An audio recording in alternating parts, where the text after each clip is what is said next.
자, 제가 이제 그 비상교과서, 미대인 교과서 이제 있는 어 그 내용을 좀 보려고 했더니 사회 그 좀 약간 사회가 사도 내용이 그렇게 많지가 않더라고요. 그래서 제가 이제 심화 규제에 있는 내용을 좀 보고 넘어갈게요. 잠깐. 음 제가 요 이런 기능이 있더라고. 그래서 미리 한번 캡처를 좀 해 봤어요. 이동하면 좀 불편할까 봐. 이렇게 음 보면서 인제 하죠. 자, 여기 보면 이제 중요한 부분만 제가 이제 발췌를 했는데, 자, 여기 보면 이제 2 조를 볼게요. 2 조, 4장 2 조. 자, 여기 보면 회계는 교회 절차, 즉 사제의 지도에 의한 교회나 단식, 기도, 기부, 순례와 같은 속죄행의 의미가 돼서는 안 된다. 그래서 회개를 하려면 믿음을 통해서 해야지. 이런 절차도 있죠? 이런 절차들은 뭐겠어요? 이제 성직자들의 주도해 갖고 그 당시 인제 고해성사나 뭐 이런 것들, 단식이라든지 기부나 그다음에 이런 것들은 순례나 이런 것들은 그 아까 대사행위야. 예. 이런 교회가 주도한 선행이죠. 선행. 음. 이런 걸 통해서 해서는 안 된다는 거야. 예. 그래서 여기 좀 눈에 기부라는 말인데, 요거는 면죄부와 관련된 거야, 면죄부. 원래 면죄부는 돈을 주고 판매한다는 것보다는 내가 면죄를 받으면 교회에 기부한다는 내용이야, 이게. 그래서 인제 이게 좀 약간 이상해서 판매로 이제 왜곡됐긴 했지만, 나중에 원래는 기부의 목적으로 돈을 주는 거야, 기부의 목적으로. 자, 그다음에 이제 그 밑에 20조 내용을 볼게요. 자, 여기 보면 교황이 모든 벌을 면제한다고 선언하면 그건 진정한 의미의 모든 벌이 아니라 단지 교황 자신이 내린 벌을 면제한다는 것이다. 아, 그래서 너가 죄를 지은 것을 면제한다는 것뿐이지, 어, 그 교황 자신이 이제 뭐냐면 세속적인 목적에서 내린 벌을 면제한다는 것이 이제 영적인 면제를 해준 건 아니라는 거야. 하나님 와갖고 영적인 벌을 면제해 주는 거 아니다. 이거는 종전까지 역할을 했던 그 사제의 종교적 역할을 부정하는 거죠. 그러니까 카톨릭 신부가, 카톨릭 성직자가 주요 역할이 뭐예요? 구원과 함께 구원의 그 주요한 부분, 그 뭐야, 선행을 베푸는 거잖아. 하나님 은총을 이제 대신해 갖고, 예. 이런 역할을 부정하는 거야. 교회에 가고 있는 선행을 부정하고 있다. 예, 구원을 받을 수 있는 것은 선행을 통해서 하는 것이 아니다. 이걸 얘기하고 있죠. 그래서 인제 요 내용이 있고, 그다음에 뒤에 넘어가서 인제 쭉 내용들이 있는데, 칠 27 절 보세요. 예. 자, 동전이 모금상자 안에 딸랑 소리 내자마자 혼이 천국에 들어간다고 한다는 것은 그건 인간을 유혹한 것에 불과한 것에 불과한 불과한 뿐이다. 이건 누구를 이제 반박하고 있어요.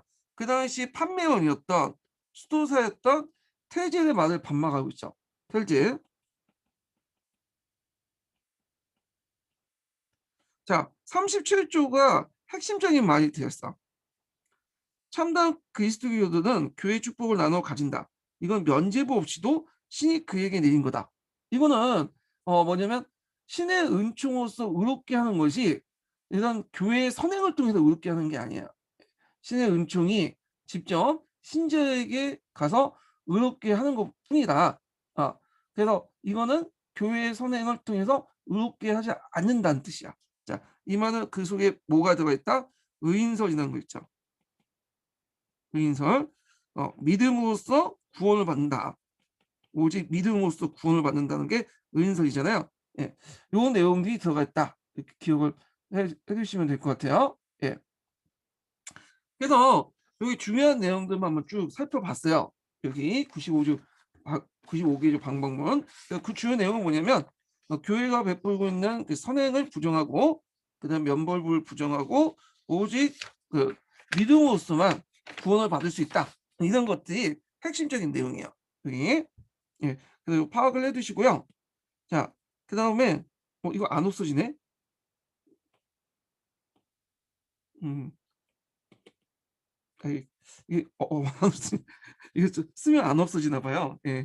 자, 하여튼 넘어갈게요. 예. 자, 그래서 인제 이렇게 해서 한번 봤고, 그럼 노트의 종교 개혁을 인제 내용을 인제 볼게요, 구체적인 내용을. 자, 하여튼 이제 교회는 처음 이를 하지 않았으나 루터의 방방문은 곧 독일어 번역되어 인쇄소의 큰 덕택으로 전국에 뿌려져 그 반응을 일으켰다. 그 결과 1919년 루터는 교회 입장을 대변하는 잉골드 스타트 대학의 신학교수 에크가 라이프치히에서 공개토론을 하게 돼요. 자, 이 에크와의 공개토론은 그 당시 루터의 사상 정립에 큰 영향을 주거든요. 처음에 이제 루터가 이제 교회 입장, 예전에 카톨릭 교리를 가지고 뭐냐면 토론에 임하려고 했지만 이 에크가 좀 말을 잘하나 봐요. 그러니까 이제 막 추궁을 받으니까 루터가 깨달은 거야. 이 정통적인 카톨릭 교리 가지고는 인정하는 상태에서는 내가 이 사람을 이길 수 없구나. 그래서 이제 공개 토론을 끝난 후에 루터는 어떤 생각을 하게 되냐면 이제 교회를 떠나야겠다. 교황과 교회를. 왜냐면 내가 가지고 있는 이 카톨릭을 지금까지 믿었던 이 카톨릭 교리를 버려야지만 나의 의인선을 증명할 수 있구나라고 느끼게 된 거야. 예. 자, 그래서 이제 이 사람이 이제 그걸 끝나고 나서 자기 입장을 좀 논리적으로 좀 정리할 필요가 있잖아요. 그래서 세 개의 논문을 발표했어. 예. 에크와 아이프니치 논제의 결과. 자, 이 논문이 이제 세 개 있는데 요거는 이제 논문이라고 하는데 솔직히 팜플렛 같은 거 비슷하고 이제 보시면 돼요. 요약문, 보고서 요 정도인데 자, 이 사람이 이제 할 때 이 사람이 좀 약간 능숙한 게 뭐냐면 좀 마케팅에 이 사람도 좀 뛰어나요. 예, 다른 측면에 볼 때. 예. 이 사람은 이제 자기 의견을 어떻게 효과적으로 전달할까 생각하다가 이걸 이제 뭐냐면 세 개 계급을 나눠 가지고 전달하기로 했어요. 일단 먼저 귀족 계급. 귀족 계급한테는 자기 의견을 전달하기 위해서 독일 국민에게 귀족의 고함을 썼어. 귀족들 대상한 거야. 자, 그리고 있고 그다음에 교황의 바빌론 유수는 누굴 대상으로 했냐면 그다음 교황과 교회의 반발이 크고 있는 일반 서민들을 대상으로 했고 그다음에 이제 그리스도의 자유 같은 경우에는 이제 교리적인 측면이잖아요. 그러니까 이거는 성직자들을 대상으로 한 거야. 그 계층을 나눠 가지고 각각 그들이 원하는 그들의 구미에 맞는 것들을 이제 제시를 했거든요. 자, 먼저 볼 게 독일 국민들의 기조의 공안, 귀족들 대상으로 한 거죠. 여기에서 성직은 반드시 신성한 것이 아니라는 주장과 더불어 독일 귀족은 독일 로마로부터 해방시키고 교회 토지의 재산을 접수하던 호소가 담겨 있다. 자, 일단 요 뒷부분이 상당히 그 뭐냐면 독일 귀족들에겐 구미가 땡기죠. 그 당시 돈이 없어서 궁핍하고 있는 상황에서 어 요걸 접수하라마니 얼마나 좋겠어요. 예. 그러다 보니까 어떻게 돼요? 상당히 마음이 들겠죠. 예. 그다음에 교회의 바빌론 유수, 서민들, 일반 평민들을 대상할 때 교황과 성사제도를 비판하고 그다음에 이런 것들 이제 있는데 자, 여기에다 이제 성사제도를 부정했다고 보시면 돼요. 칠성사. 근데 이 사람이 칠성사를 다 부정한 건 아니야. 일부는 인정했어. 그래서 그 뭘 인정했냐면 세례성사하고 성차성사는 인정했어요.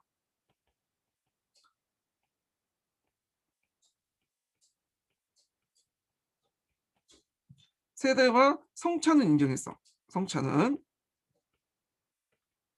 성차는 여러분도 알다시피 이제 뭐예요 이거 빵과 포도주 있죠. 예수님이 죽었을 때 죽기 전에 마지막 최후의 그 만찬에서 그 12제자들을 이제 불러놓고 거기에 이제 얘기를 했죠. 이 빵은 나의 피요. 빵은 나의 살이요. 포도주는 나의 피다. 이 말을 했단 말이야. 예. 그래갖고 이제 요걸 할 때 빵과 포도주를 먹으면서 나는 예수님의 살과 피를 먹는다. 하체에서의 주요 내용이잖아요. 근데 이런 의식 성사는 인정한 거야. 성사는 그렇게는. 근데 이제 여기에서 이제 참 특징이 뭐냐면 하체설 자체는 인정하지 않고 성사만 인정하는 거야. 성사만. 예. 구원의 수단으로서. 근데 이제 하체선 대신에 얘가 주장은 공체설이에요. 공체설이 뭐냐? 빵과 포도주가 예수님의 살과 피가 아니라는 거야. 다만 빵과 포도주 옆에 같이 살과 피가 있다는 거야.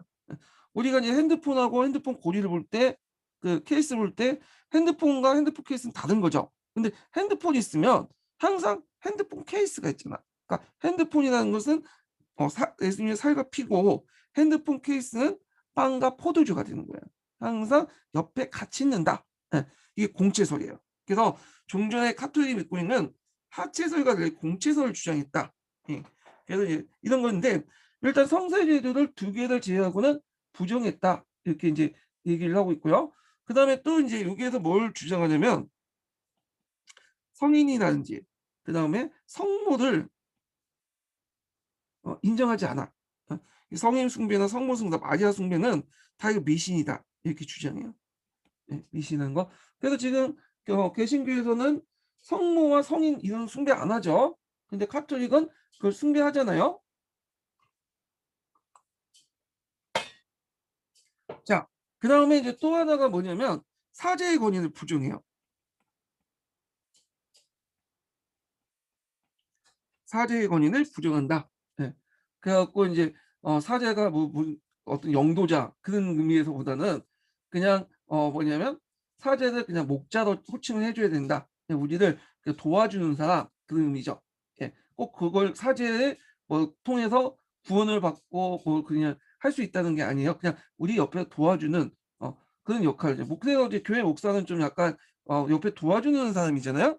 근데 오늘날 교회는 목사는 그 의미는 좀 아닌 것 같아, 한국에서는. 그다음에 성직자의 결혼을 인정한 그런 것들을 이제 하죠. 등등등 이런 조치를 하게 돼요. 그래서 인제 자기 자신도 이제 결혼을 할 뿐이죠. 가족들을 꾸미고. 예. 그래서 이런 인제 성사제도를 비롯한 이런 교회의 여러 가지 이 나쁜 점, 간행들을 이제 비판한 것이 뭐냐면 교회의 바빌론 유수였다. 이렇게 보시면 돼요. 그다음 그리스도의 자유는 그 교리와 관련된 거야, 이 교리는. 주로 이제 성직자나 뭐 이제 이런 사람들을 대상으로 하는 건데 뉴턴은 위인설 주장했죠. 여기에서 신앙으로서만 의롭게 한다. 오직 믿음으로서만 구원을 받는다. 이렇게 주장을 하잖아요. 자, 이런 책들을 이제 쓴 거야. 그러니까 이거는 완전히 뭐예요? 이거는 완전히 너네들과 이제 결별하겠다. 카톨릭과 그런 내용이겠죠. 예, 이런 거 좀 기억을 해두시면 될 거고요. 해두시면 될 것 같고요. 그 외에도 여러 가지가 있어요. 예. 요 외에도 신앙의 근거는 오직 성서다. 이렇게 주장했죠. 그다음에 만인사제주의라고 아시죠? 만인사제주의. 어 그래서 모든 사람이 신 앞에서는 평등하다. 그리고 뭐냐면 다 사제가 될 수 있다. 이렇게 인제 하는 거야. 그래서 이제 요런 식으로 이제 비판하는데 근데 여기에선 단서가 있어요, 단서가. 여기에서는 신 앞에 평등하다는 것은 영적 신분이에요, 영적 신분. 그러니까 그 신 앞에 평등한 것은 뭐라 그럴까요? 영적인 평등이에요, 영적 평등. 영적 평등이지 그 뭐냐면 세속적 평등은 아니에요. 그래서 이 사람도 이제 뭐 각각 신으로부터 뭐냐면 그 받은 직업에 충실하는 것은 신의 어떤 영광을 그러니까 신에 맞는 그 신의 어떤 계시에 맞는 행동이다. 이렇게 주장을 하긴 했지만 이거는 서로 간의 계층화된 질서를 인정하는 가운데서 하는 거지. 이거 세속적으로 평등하다라는 의미는 아니었다는 거죠. 죽은 후에 평등한 거야. 죽은 후에. 예. 그래서 영적 신분과 세속적 신분을 구별을 해서 비판을 했고 그렇지만 이 영적 신분과 세속적 신분이 그 뭐냐면 각각 주어진 질서 속에 이게 피라미드 형태도 있는 걸 인정한 거지 이 신분들이 세속적인 세계에서 평등한 지위는 아니다. 그 영적 신분과 세속적 신분은 구분했지만 그들 간의 어떤 구분을 비판했지만 그들 간의 어떤 차이는 세속적 신분 안에서 차이는 인정했다. 이렇게 기억을 해 두시면 될 것 같아요. 예. 제가 말을 좀 잘못했는데 잠깐 다시 설명할게요. 요 부분에 대해서. 예. 만인시 사제주의를 다시 설명할게요. 이게 좀 영적 신분하고 성직자 교황이죠. 그리고 또 세속적 신분이 있어. 세속적 신분은 군주하고 농민이죠. 예. 요렇게 해서 구분하는 것 자체를 비판하는 거. 카톨릭처럼 구분하는 것을 비판하고 그래서 요 사람들은 다 뭐냐면 하나님 앞에서는 다 평등하다. 신 앞에 평등하다. 이렇게 주장하고요. 이게 만인사제주의야. 만인이 사제의 역할을 할 수 있다. 사제가 뭐예요? 하나님의 가운데 어떤 중개자 역할을 하잖아요. 그러니까 그럼 모든 사람들이 중개 뭐냐면 모든 사람이 사제면 다 똑같이 어 하나님과 직접적으로 소통할 수 있다. 이게 만인사제주의거든요. 자, 근데 이제 만인사제주의는 신 앞에서 평등하다는 의미예요. 예, 신 앞에서 평등. 그래서 그런데 이제 여기에서는 세속적인 세계 있잖아요. 그 세속 세계. 이 세속 세계가 보면 좀 그러겠네. 우리가 살고 있는 지금 삶속 있죠. 어, 삶에서는 평등한 게 아니야. 신 앞에서. 이거는 불평등한 거야. 예. 이건 당연한 거야. 왜? 이거는 하나님이 뭐냐면 처음부터 이렇게 지시를 내리고 각각의 위치에 따라서 그들의 역할을 부여했기 때문에 불평등한 걸 인정해 줘야 돼. 다만 죽은 후에 신 앞에 갔을 땐 영적인 평등은 똑같다. 이런 거야. 그래서 이런 삶 속의 현실 속의 평등은 아니라는 거야. 이 사람이 주장하는 거는. 예. 자, 근데 이제 나중에 농민 전쟁이 날 때 이 사람이 이제 모든 사람이 신 앞에 평등하다 이렇게 주장하고 그리고 영적 신분이든 세속적 신분이든 다 사제 역할을 하기 때문에 다 사제다. 만인사제주의 이렇게 주장하니까 어떤 식으로 받아들이냐면 현실 속의 평등이라는 것도 현실의 평등을 다 인정하는구나. 그러니까 불평등 없이 다 똑같이 인정하는구나. 이런 식으로 왜곡한 거죠. 영적인 그런 평등이 아니라 어떤 세속적인 뭐랄까 실제적인 어떤 평등도 이런 식으로 해석을 해버리니까 이 나중에 이제 뭐냐면 루터가 귀족 편들고 그러니까 배신감을 들게 된 거죠. 그래서 이런 식으로 좀 이해를 해주시면 되고요. 예. 자, 하여튼 뭐 이런 식으로 이제 했던 것이 루터의 사상이고요. 그다음 루터의 사상에 또 한 가지 더 추가하자면 노예유지론이 있죠. 노예유지론. 자, 노예유지는 뭐냐 하면 아까 이제 에라스무스 자유유지론에 이제 뭐냐면 반발해 갖고 쓴 거죠. 예, 반박해서 이렇게 했는데 자, 인간은 선악과를 따먹은 때부터 전적으로 타락한 존재다. 죄인을 구원할 수 있는 것은 인간의 이성이 아니라 성직자가 아니라 오직 하나님의 은혜일 뿐이다. 은총일 뿐이다. 이걸 강조하는 게 노예의지론이에요. 원식 기독교 철학을 바탕으로 둔 거고 그래서 자유의지 논쟁해가지고 그때 에라스미스 여전론하고 노예의지론이 대결됐잖아요. 예, 요것도 이제 같이 기억을 해두세요. 이거 기초에 나왔던 거죠.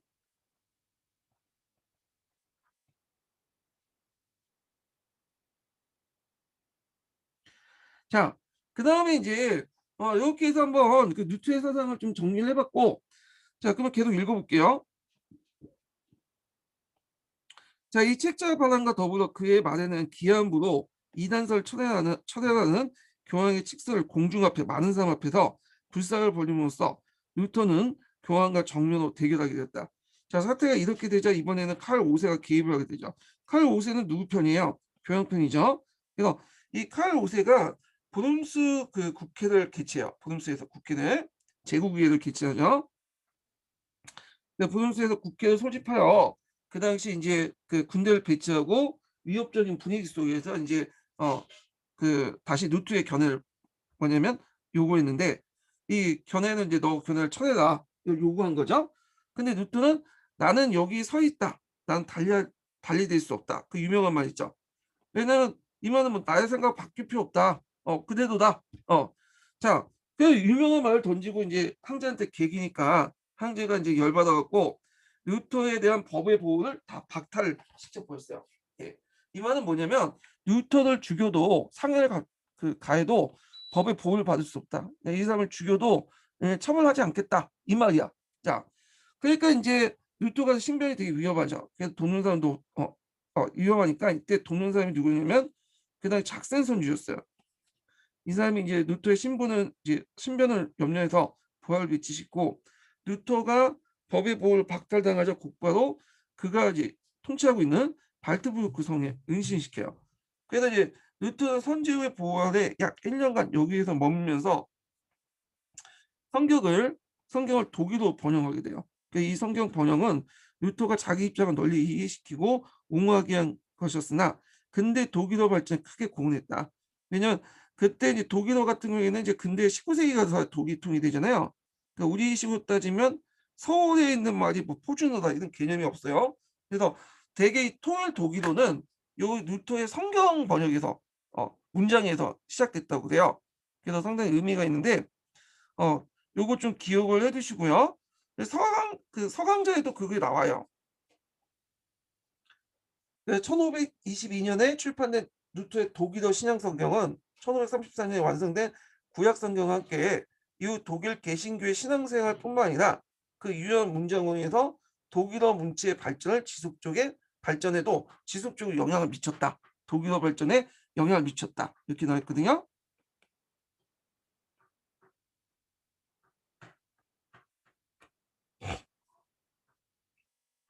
자, 그래서 이제 이렇게 있고 그다음에 그 이무적에 이뤄서 이제 루터의 종교개혁은 루터 개인뿐만 아니라 전국적으로 국민운동과 사회운동으로 확산되기 시작해요. 그럼 어떤 식으로 이제 확산됐냐? 그럼 밑에 쭉 나와 있는데 요 내용들을 이제 정리해 보면요. 예, 잠깐만 기다려 주세요.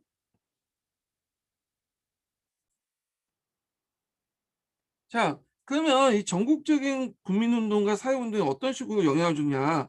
자, 요걸 이제 좀 보면요. 크게 이제 세 가지 측면에서 볼 수 있어요. 첫 번째는 뭐냐면 제세화파 운동에 영향을 주죠. 그다음에 두 번째는 제국 기사 반란 에 영향을 주고 그다음에 세 번째는 독일 농민 운동에 영향을 줘요. 예. 자, 그래서 요런 세 가지에 영향을 줬다. 근데 이제 여기에 보면 제세화파나 독일 농민 운동은 처음에는 루터에 대해서 되게 호의적으로 출발했어요. 근데 나중에는 이제 루터가 자기 편이나 아닌 걸 알게 되고 루터를 이제 비판하게 되죠. 예. 그래서 인제 요런 내용을 좀 보시면 되고 자 그러면 인제 제세대파부터 볼게요. 제세대파. 자 요 제세대파는 이제 왜 제세대파냐 보통 이제 세례를 받잖아. 유아 세례 같은 거 있죠. 유아 세례를 받을 때 이거는 이제 아이들이 의식 없이 무의식적으로 받았기 때문에 진정한 세례는 성년이 되고 나서야 확고한 신념을 가질 때 세례를 해야 된다. 그래서 유아 세례를 받은 사람도 성년 때 돼서 다시 받아야 된다. 이게 이제 제세대파의 의미예요. 이 사람들이 좀 약간 뭐 극단적이고 좀 이런 그 색채가 띠고 있는 그런 기독교 종파다. 이렇게 보시면 되죠. 자, 이 사람의 대표적인 사람이 그 토마스 몰초라는 사람이에요. 이 토마스 몰초는 그 당시 공산적 사회 건설을 주장하였으나 확실한 증거는 없으며 그의 주된 사상은 묵시론적 천년왕국설이었다. 그 최후의 심판과 신의 나라가 도래에 가까워졌다는 걸 설교했다. 이렇게 있거든요. 그럼 여기에서 이제 천년왕국설 좀 볼게요. 천년왕국설이 기초의 문제에 좀 관련돼 있어요. 왜냐면 이 사람이 그 토마스 무츠가 나중에 농민전쟁에 참여하거든요. 농민운동에. 그리고 이제 천년왕국설도 일종의 농민운동의 어떤 주요 기반이 돼. 이 사상적 기반이. 음. 그래갖고 이제 이 천년왕국설이 뭐냐. 예. 일종의 이 천년왕국설의 근거가 됐던 것은 신약 성서의 요한 묵시록이라는 책이 있어요.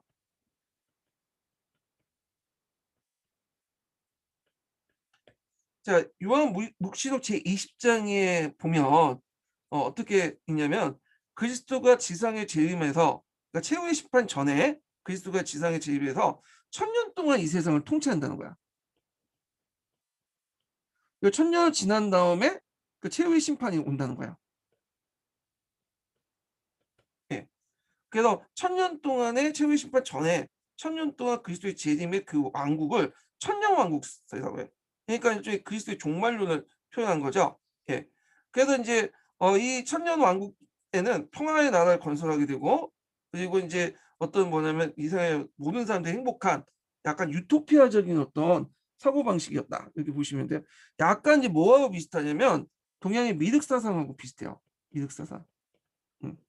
자, 미륵분이 내려와서 세상을 구원할 것이다. 뭐 이런 논리를 이제 피게 되는데 그리고 인제 그는 인제 농민 전쟁을 하다가 나중에 잡혀서 죽게 되죠.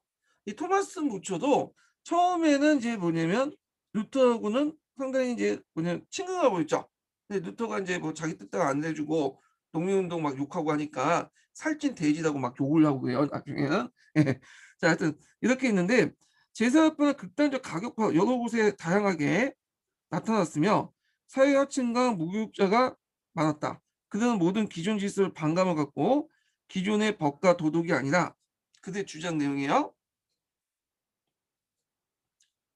어, 각자 양심이 바로 법과 도덕의 원칙이었다. 도덕률 폐기론인데 이때 도덕이라는 것은 도덕이 없다는 얘기가 아니라 기존의 도덕이야. 카톨릭이나 뭐 중세사회 도덕이나 뭐 이런 것들은 법이 아니다. 도덕이 아니라 이건 폐기시키고 각자가 그게 옳다고 생각하면 그게 도덕이 되는 거야. 예.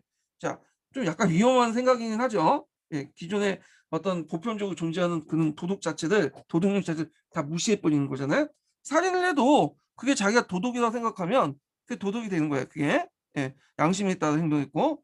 자, 그다음에 두 번째로는 그들은 계급과 사유재산을 부정을 해요. 그래서 신자들의 공동사회에서 공동노동과 이익을 공동분배를 주장했다. 약간 사회주의하고 비슷한 이렇게 이제 내용을 주장을 했고요. 자, 그래서 이제 여기에도 좀 눈에 여기는 안 나올지만 일부일처제 같은 것들을 이제 실시하고 그래요. 그 이단층 뭐냐면 그 이단으로 그래서 여자도 나눠 가져야 된다. 뭐 위험한 생각인데 자, 그때 이제 또 제사파의 한 일파였던 한 집단이 독일의 무스턴을 좀 점령을 한 사건이 있어요. 그래서 이걸 점령해서 그들 공동생활을 건설하려고 했다. 예. 그렇지만 이제 이 국가는 진압이 됐죠. 너무 비현실적이고 그래가지고 그래서 오늘날 이제 뭐냐면 케이크가 케이크 고도라든지 신례교, 메노파 이런 사람들 구회거나 그들 관련성 있는 교파였다. 그래서 천년왕국을 바탕으로 제세파 관련된 내용을 좀 봤고요. 그 다음에 이제 두 번째 볼 게 영향을 받았던 게 제국기사 그 반란이야. 그 제국기사는 뭐냐면 대영주가 있고 소영주가 있잖아요. 근데 이 대영주, 소영주는 각각 이제 자기 땅을 가지고 있거든요. 근데 이제 황제 직속의 말단 기사들이 있어요. 이 기사들이. 자, 그래서 이제 이 기사들은 황제 직속의 이제 소영주죠. 아주 작은 기사들이에요. 예. 근데 나중에 이제 그 중앙 집권화되면서 점점 뭐냐면 또 봉건사의 붕괴와 연방국가 등장하면서 올락을 기회 걷게 되는데 이때 이제 노트의 어떤 종교개혁 기회로 루트를 지지하면서 과거의 독립된 지를 좀 회복하려고 했다. 그렇죠. 연방군주에 의해서 국가가 진압이 됐죠. 제국기사의 반란인데 한번 읽어볼게요. 자, 1522년에 인문지도자도 알려진 후텐과 지킨게 등은 중심으로 제국기사 반란이 일어났다. 제국기사는 황제 직속의 독립적인 소용주들이었으나 봉건사의 붕괴와 연방국가의 성립 과정에서 몰락의 길을 걷고 있었다. 그래야 그들은 루터의 종교개혁의 기하로 루터를 지지하면서 과거에 영광된 독립된 지위를 회복하려고 한 것이었다. 그러나 그들의 시대는 이미 지나가 버렸으며 연방군주들에서 국가가 진압됐다. 예. 그 다음에 또 이제 세 번째 영향을 받은 게 뭐냐면 독일 농민운동이죠. 이게 제일 컸어요. 그게 이거 예전에 기출문에 나왔죠. 자, 가장 규모가 크고 사회적으로 심각했던 것이 농민전쟁이죠. 독일 농민전쟁. 예. 그래서 이제 또 농민반란 이렇게 하죠. 예. 그래서 이것은 이제 독일 농민반란 하니까 농민만 참여하는 거 돼 있지만 실질적으로는 빈민과 도시민들도 같이 참여했어요. 전 계층적인 움직임이었다고 보시면 돼요. 도시민들도 같이 참여했다. 네, 빈민들이나 도시민들, 빈민이죠. 그래서 이제 이게 왜 이제 발달이 됐냐 이 운동이. 자, 이거 이제 아주 작은 사건 때문에요. 그때 이제 스트링 그 바드마드 쫓는데 슈벨츠파트라고 하는 게 낫겠네.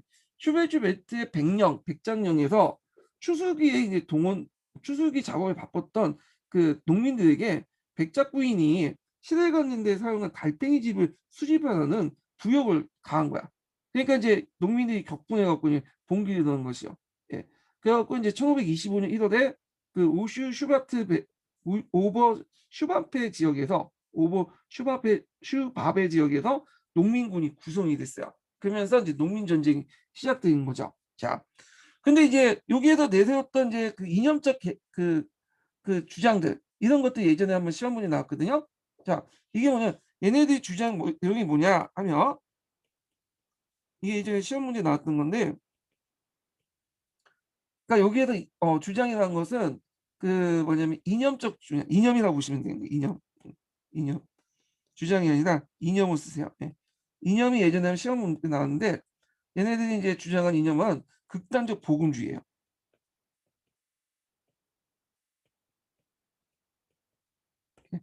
극단적 복음주의의 복귀, 극단적 복음주의를 내세웠고, 또 하나는 앞에서 이제 뉴토가 주장했던 그 뭐냐면 신 앞에 모든 사람이 평등한다.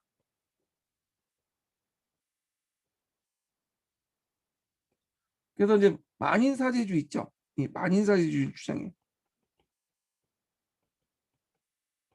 근데 신 앞에서 모든 사람이 평등하다는 것은 현실 속에서 모든 사람이 평등하는 게 아니에요. 뉴토가 주장한 거는 이건 이제 뭐냐면 죽은 후에 평등하다는 거야. 영적인 평등을 내세우는 거야. 영적인 평등인데 얘네들은 현실 속에 모든 사람이 평등하다. 이렇게 이제 생각을 한 거야. 이두 가지 내용에 영향을 받고 한 가지 더 추가하자면 여기에 이제 그 앞에서 언급한 천년왕국서 있죠?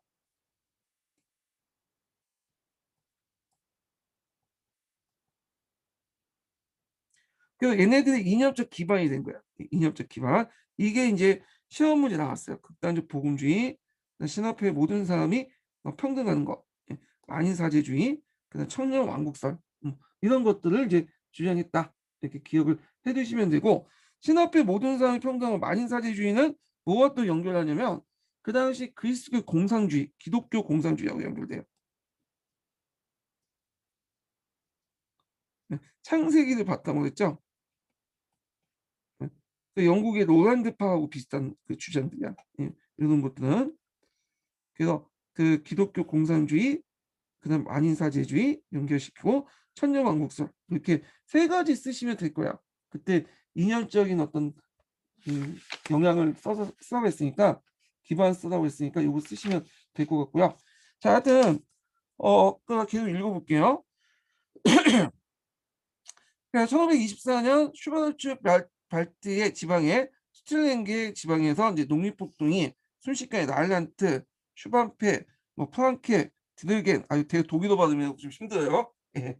자, 그 남부 독일 일대로 확산되어 농민 반란 불기에는 너무나 규모가 크기 때문에 이걸 농민 전쟁이라고 따로 부르죠. 그러니까 그들의 요구는 지역에 따라 약간씩 다르나 가장 대표적인 것이 매빙계의 사람들이 주장한 12개조 내용이죠. 요거 예전에 시험 문제 나왔어요. 여기 기출 예문으로 매빙계 12기조 내용이 나왔으니까 좀 기억을 했는데 핵심적인 내용도 좀 기억을 해 두셔야겠죠.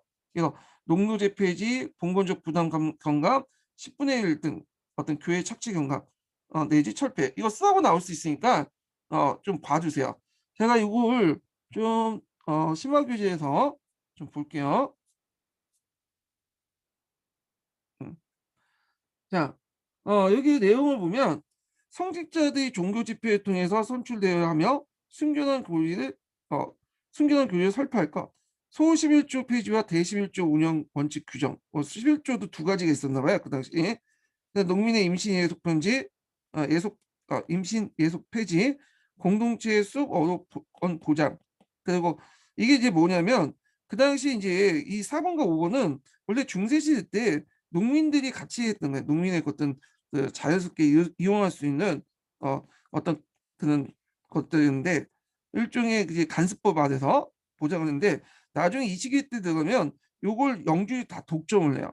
산림이용권이나 뭐 이런 것들을 그 이익을 챙기거나 아니면 수렵을 하거나 사냥을 할 때 쓰는 거죠. 예. 그래서 이런 거를 예전처럼 이제 공동체로 같이 쓸 수 있도록 요구를 했던 거고요. 네, 그다음 부역의 감소, 토지의 착용 조건 및 부역노동 개선, 그러니까 빌리는 조건을 좀 개선시키고 지대 인하, 영주의 자의적인 사법권 행사 규제, 그다음 공동체 소속 토지 재산 환수, 요거와 연결돼요. 4번과 5번. 자, 그다음 상속세 부과 폐지. 그리고 제시한 요구사항은 성서의 가르침에 근거해 가용제할 것. 자, 이런 것들인데 이 뒷부분은 약간 이제 뉴턴의 영향을 받았다 보시면 되겠죠. 예. 자, 하여튼 이런 것들을 주장했다. 농노제, 교회 폐지, 영주의 자의적인 사법권 제한, 지대인의 공동체 소속의 토지 재산 압수, 자의적인 상속세 부과 폐지, 성직자 종교 집회 자유. 그래서 요거를 이건 서양사 개론 외에도 내 서양사 총론이나 이런 데서 제가 좀 더 올려놨거든요. 더 조사를 해갖고. 예. 그래서 요거는 좀 찾아서 이렇게 해서 좀 공부를 해주시는 것도 좋을 것 같아요. 그 부분은. 예. 다시 서양사 개론을 볼게요. 예. 요 내용은 이렇게 해서 정리 좀 해주시고요. 이렇게 이런 게 좋더라고요. 처음 알았어요, 저도. 이거 정리하면서 이런 게 있구나, 이런 기능이 있구나 처음 알았어. 예. 한번 써보는 거예요, 지금요. 자, 이 반란은 빈농뿐만 아니라 분농도 참가했고 빈민계층도 많이 참여했어요. 도시민도 참여했고, 그러니까 전계층적인 운동을 참여했다 이렇게 보시면 돼요.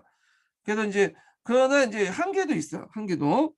그러나부터 한계죠. 그러나 그들은 적절한 지도자를 얻지 못했고,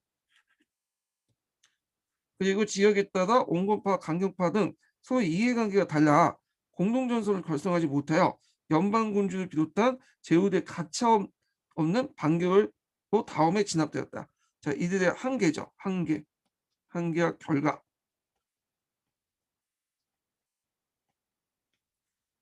자, 그러면 뉴턴의 입장을 볼게요. 이게 이제 중요하죠. 이게.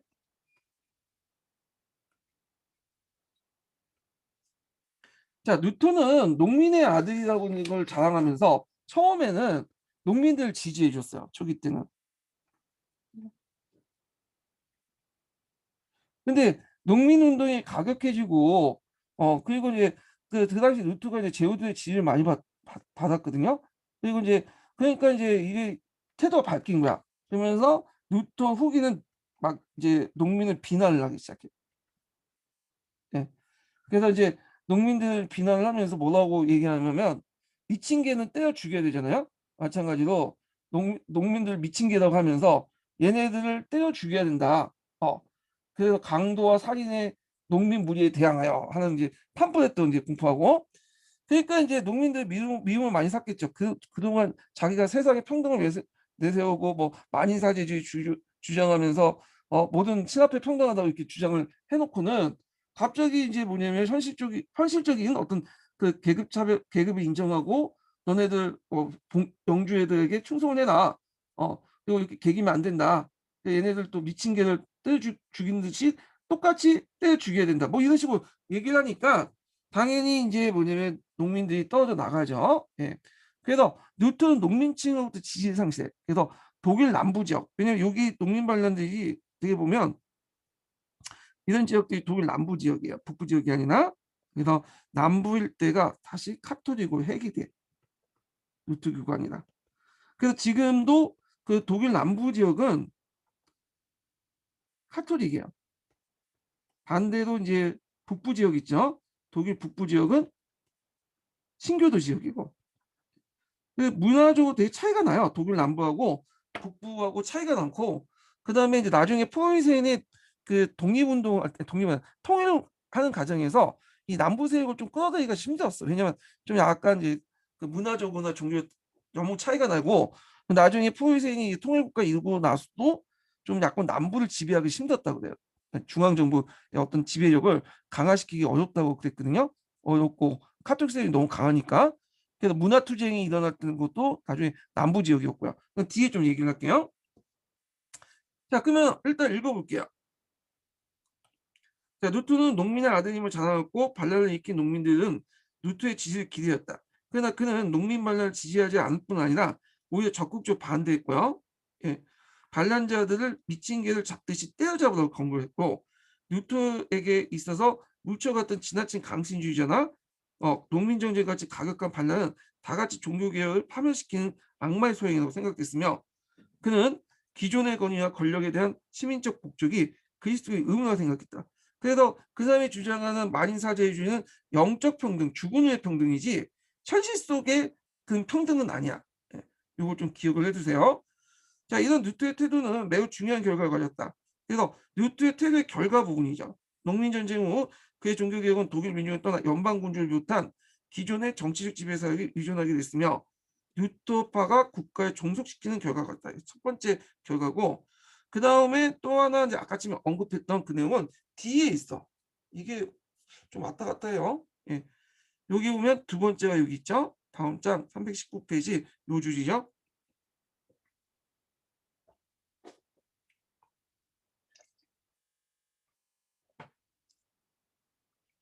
자, 농민전쟁 영향으로 남부 독일은 그 카톨릭으로 남고 루트파 교회는 대체 북부 독일에 채택되었으며 덴마크, 스웨덴, 노르웨이 군주들 또한 루트파를 받아들였다. 그래서 북부 독일에서만 받아들였다. 독일 지역에서는 두 가지 내용. 농민전쟁 결과 그래서 루트파가 국가 밑으로 들어갔다. 종속시켰다. 루트파 교회를. 두 번째는 남부 독일이 다시 카톨릭 쪽으로 들어갔다. 그리고 기억을 해두시면 될 것 같아요. 자, 그러면 이제 아우크스부르크의 종교 하위를 볼게요. 예. 자, 읽어볼게요. 여기도 좀 중요하죠. 시험 문제는 안 나왔지만 수능에는 자주 언급된 부분이기 때문에 좀 봐두셔야 돼요. 자, 여기 보면 독일 내 루터파 자유들에 대한 칼 5세의 태도는 그와 적대 관계에 있던 프랑스와 1세와 동쪽으로부터 오스트리아 위협에 하는 오스만 투르크족의 관계에 크게 좌우되었다. 외부 환경에 크게 좌우됐다는 거죠. 그래서 칼 5세도 외부 환경이 위협할 때는 좀 뭐냐면 머리 숙이다가 외부 환경이 좀 없으면 이제 뭐냐면 외부적 위협이 없으면 어떻게 해요? 또 대항하는 루터파 제후들과 강경하게 나가는 그런 이제 태도를 보였는데, 프랑스와 투르크의 위협이 강대했던 1526년 칼 5세는 스파이로 국회에서 루트파 제후들에게 양보했어요. 왜냐하면 이때는 프랑스와 투르크의 위협이 있었잖아요. 그 사태가 호전되자 좀 프랑스와 투르크의 위협이 좀 감소되니까 1529년 같은 장소에서 열린 국회에서는 여기 국회는 제국회의예요. 제국회의라고 독일 신분제 의회가 있어요. 예. 하여튼 제국회의에서는 다시 강경한 자세를 취했다. 루트파 제후들은 이에 항의했으며 그리하 신교들은 항의하는 사람들, 프로테스탄트라고 하죠. 이 프로테스탄트 항의하는 사람이라는 뜻이죠. 자, 그래서 1530년 아우크스부르크에서 열린 국회에서 루트파는 말라니툰의 편찬한 신앙 고백을 제출했고 그것이 부인되자 다음에 슈마카트 동맹을 결성했어요. 이거 좀 기억을 해주세요. 예. 한판 뜨겠다는 거죠. 한계와 대항했다. 자, 그래서 두 파의 이제 대립은 내란 상태까지 확대했고 결국에는 이제 뭘로 하냐면 아우크스부르크 종교회의로 이제 일단락됐어요. 예. 자, 요 내용은 미래인 교과서에 있거든요. 한번 볼게요. 예. 미래인 교과서 124페이지 있는 내용인데, 이건 동아시아 교과서네요.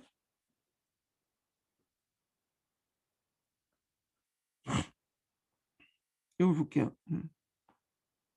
자, 여기에서 이제 첫 부분이 제일 중요하죠. 각 영방은 종교를 결정할 권리가 있다. 용주의 종교에 따라 영민의 종교가 결정된다. 그래서 종교의 결정 권한을 뭐냐면 지배자에게 준 거죠. 지배자에게 준다. 그럼 내가 그 종교를 못 믿겠다. 내가 예를 들어서 이제 카톨릭 그 영주 밑에 있는데 나는 신교도단 말이야. 그러면 어떻게 해? 믿을 수 있어요. 왜냐면 신교도 그 죽은 제후가 있는 곳에 가면 돼. 자기 몸을. 근데 이제 갈 때 단서가 있어. 자기 재산은 다 버리고 몸만 가는 거야. 가족들만 데리고. 예. 자, 그런 식으로 이제 한 거죠. 자, 원칙은 루트파에게만 적용되며, 자, 이거는 이제 뭐냐면 칼뱅파는 적용되지 않는다는 거야. 칼뱅파나 어, 제세파나 그런 사람들에게 제세파나 그런 사람들은 적용이 안 된다. 그러니까 그 외에 신교도 있죠. 제세파 같은 사람들에게는 적용이 안 되며 그밖의 신교 지금 추세에 있는 뭐뭐에 적용되지 않는다. 칼뱅파죠. 자, 1552년까지 신교들이 정관 교회 제사는 신교의 기독교 인정한다. 이게 중요해. 이게 나중에 30년 전에 어떤 원인이 됐던 것들인데, 왜냐하면 신교들 대부분 이제 여기는 제후들 귀족들이죠. 신교들로 이제 전환한 사람들이 많은데 얘네들이 신교를 전환한 것이 뭐 카톨릭의 반감도 있겠지만 카톨릭이 가지고 있는 재산 때문이거든요.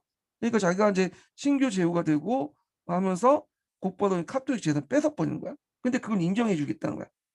근데 나중에 인제 독일에서는 뒤에 얘기했지만 이제 황제가 그 인정하지 않겠다 하면서 30년 전에 배경이 돼 버린 거야. 예. 자 그리고 만약 대주교 및 음 수도원장 중 고위 성직자 가운데 이제 "나는 카톨릭 식구를 누트파로 가겠다." 하면 그때 인제 영지는 다 포기해야 돼. 예 이 영지는 이제 보면 카톨릭 세속 제후들 카톨릭 성직자 제후들에게 주는 거잖아요. 그러니까 당연히 이제 얘네들이 누트파로 넘어가면 그 제후 그 성직자 제후들에게 준 그 카톨릭에 줬던 카톨릭 재산은 포기하고 가야지. 예. 그래서 다시 카톨릭 교회로 넘어가야 되겠죠? 이런 거야. 예. 자 이게 인제 뭐냐면 아우쿠스 부르크하예요. 이거 좀 기억을 해 두시면 될 것 같아요. 근데 이 아우쿠스 부르크하에는 뭐 여러 가지가 있는데 좀 다시 정리를 좀 해 볼게요. 이거는 어디는 서총에 자세히 돼 있는데 서기는 너무 간단히 돼 있더라고. 예. 그래 갖고 요걸 제가 사양사 심화 교재에서 한번 정리를 좀 해 볼게요.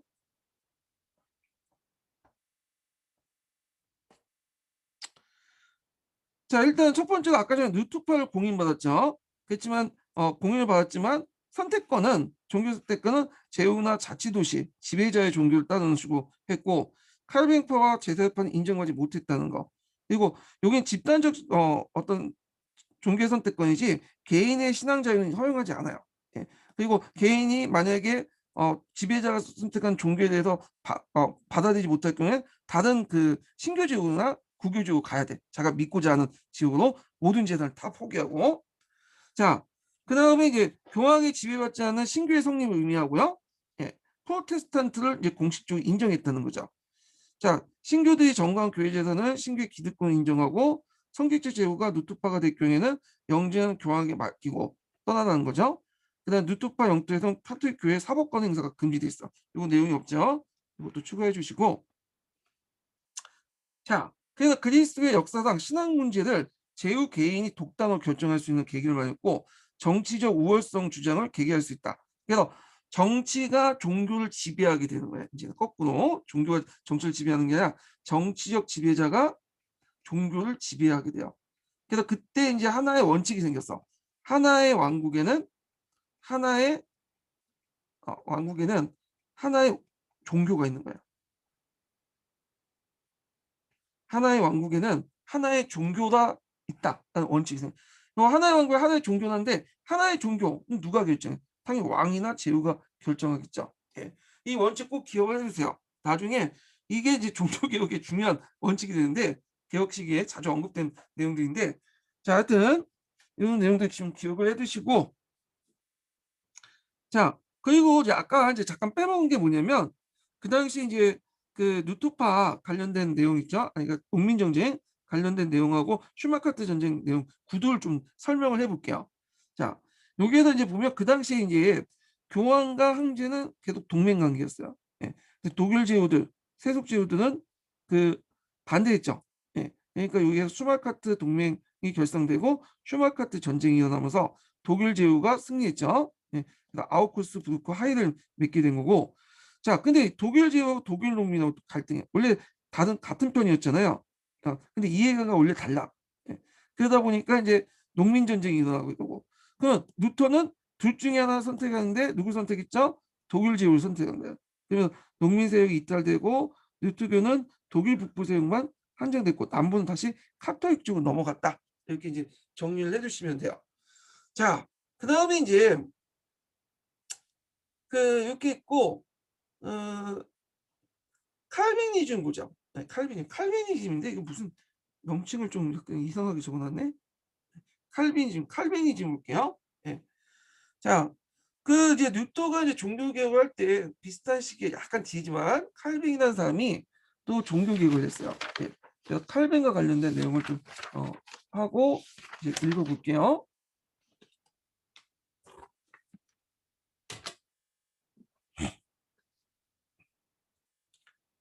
자 요거 하기 전에 서강자를 읽어야 되겠네. 서강자 249 페이지 펴 보세요. 칼뱅을 읽기 전에 서강자를 읽고 칼뱅을 읽는 게 나을 것 같아요. 예.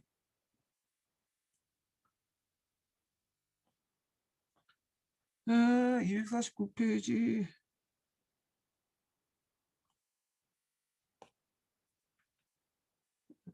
249페이지 여기 보시고 저도 좀 펼게요.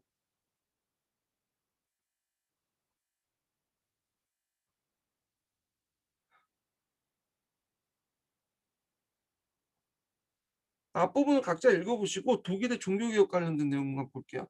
비슷비슷한데 일단 주요 내용들만 요약해서 이제 볼게요. 자, 독일 종교개혁 배경 관련된 내용이 있는데 요거 이제 읽기 전에 두 번째 인증번호 알려드릴게요. 두 번째 인증번호는 77번이에요. 두 번째 인증번호는 77번입니다.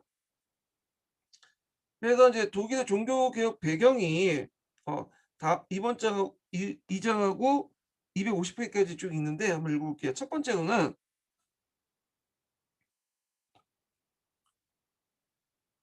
당시 이제 신성동화 제국에 불렸던 독일은 황제에 의해 중앙 집권이 아니라 다수의 세속 종교 제후들이 분할 지배하고 있었고 지방 분권 국가였다. 특히 황제의 선출 권한이 있는 막강 7명의 선제후 중에 3명의 종교 제후가 있었던 사실이 드러나듯이 독일은 종교 제후의 권한이 다른 나라와 상대보다 더 컸다. 자, 이렇듯 제국들이 분열돼 있었던 상황이었고요. 자, 그래서 이제 이 내용들 좀 기억을 해두시고, 자, 이거는 뭐하고 비교해 볼 수 있냐면 그 당시 그 국왕이 권력을 행사했던 잉글랜드, 프랑스와 상당한 다른 구조를 가지고 있죠. 그러니까 교회가 접근하기 침투하기 좋은 구조야. 빼먹기 좋은 거죠. 호구될 호구가 될 가능성이 많은 지역이에요. 이 지역이. 자, 두 번째 보면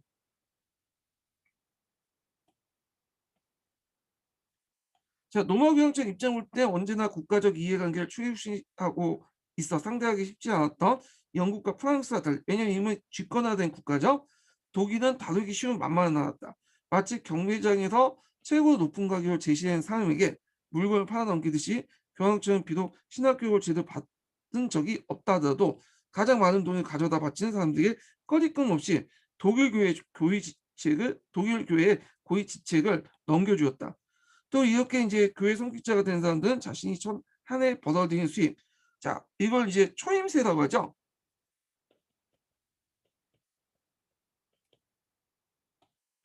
그래서 당시 관리했다가 모든 교양책을 바쳤다. 그래서 요걸 마련하기 위해서 나중에 이제 뭐냐면 그 면벌부 판매권 같은 것들이 문제가 되고 터져 나간 거잖아요. 자, 그래서 이제 이렇게 있고, 그래서 이제 뒤에 넘어가서 자, 바로 이러한 사안 때문에 메디친 가문 출신의 교황 네오 10세가 성베드로 성당 건립 자금을 마련하기 위해서 발급한 면벌부, 예, 면제부 또 면벌부라고 해요. 가 아인츠 대제국의 알브레트 위에 독일의 대대적인 판매된 것이 종교개혁을 촉발시킨 직접 도왔습니다. 그러니까 알브레트가 초인세를 마련하기 위해서 후고에게 돈을 빌렸고 후고가는 돈을 줬으니까 당연히 뭔가 대가를 원했겠죠. 그러니까 알브레트가 그다음 교황으로부터 면물 판매권을 얻게 되어 그걸 후고가에게 뭐냐면 대행시켜서 판매하게 한 거야. 예. 후고가는 그걸 통해서 또 수익력도 그 마진도 챙기면서 또 이런 것들을 이제 하면서 했겠죠. 이익도 챙기면서. 자, 면무부에 관련된 내용인데 요거는 이제 아까 읽었으니까 좀 건너뛰고요. 근데 여기에다 좀 추가될 게 뭐냐면 면벌부가 돈을 원래 받고 파는 게 아니었어요. 판매 목적이 아니야. 기부 목적이었어. 그래서 본래 면부부는 죄를 지은 사람이 교회에 돈을 주고 사는 것이 아니라 면부를 받는 사람들이 감사의 표시로 교회에 돈을 기부하는 게 관리였어요. 예. 근데 기부가 어느새 판매가 돼버린 어. 근데 면부 판매 현장에 진두지휘한 인물로서 마인츠 대주가 선택한 도미니크 테스토의 수도 태제는 영적인 능력보다 사업 수완이 뛰어난 인물이었으며 태제의 목표는 최대한 많은 사람들 면봉부에 판매한 것이다. 자, 이 판매 목적으로 설교를 이렇게 구라쳤죠. 아까쯤에. 자, 그리고 이제 이에 대해서 이제 반박을 해갖고 95개조 방방문이 나오는데,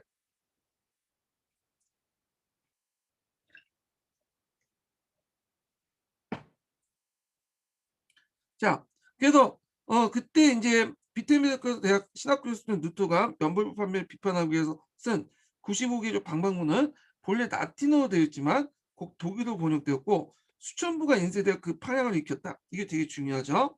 예, 인쇄되었다. 예. 자, 그다음 뒤에 넘어가서 자, 이게 이제 영향이 커지니까 이제 독일 황제가 개입을 했어요. 1521년에 브룬스 제국위에서 황제 카를 5세가 내린 칙령은 유죄 판결을 받고 국법이 보장된 모든 법적인 보호를 박탈하고 생명의 위험을 느끼게 되죠.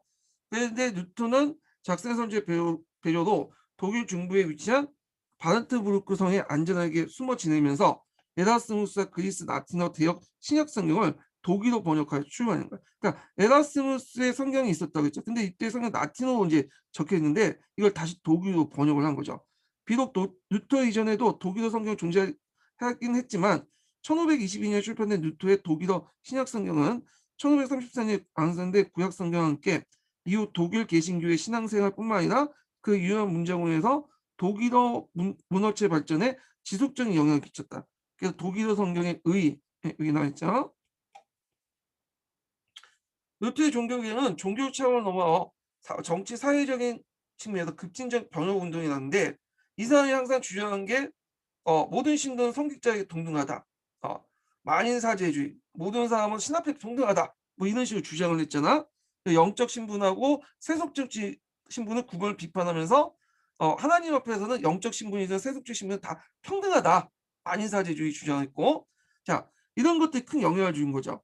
자 그래서 이제 모든 평신들은 기본적으로 성직자가 동등하다는 만인사제주의와 기독교적 자유에 대한 루터의 가르침, 즉 기독교인들은 모든 주인이고 누구에게 얽매여 있지 않다는 주장은 성속 봉건정주의 억압 속에 시달렸던 독일 농민에게 일종의 사회적 메시지를 받아들였다.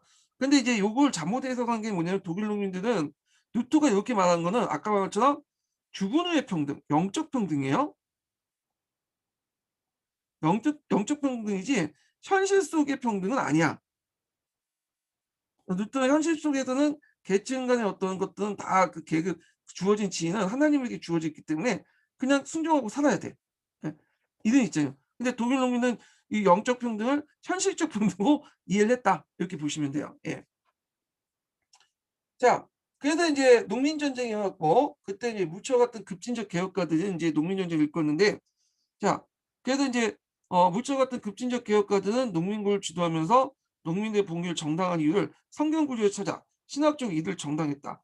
하지만 전쟁을 가다듬은 봉건 영주는 반란 농민군을 독초에 격파하기 시작했고 그리고 그 당시 기존 질서가 위협받는 상황에서 경악할 어 위험한 상황에 경악한 루터 역시 농민들의 반란을 단호하게 진압을 촉구했다.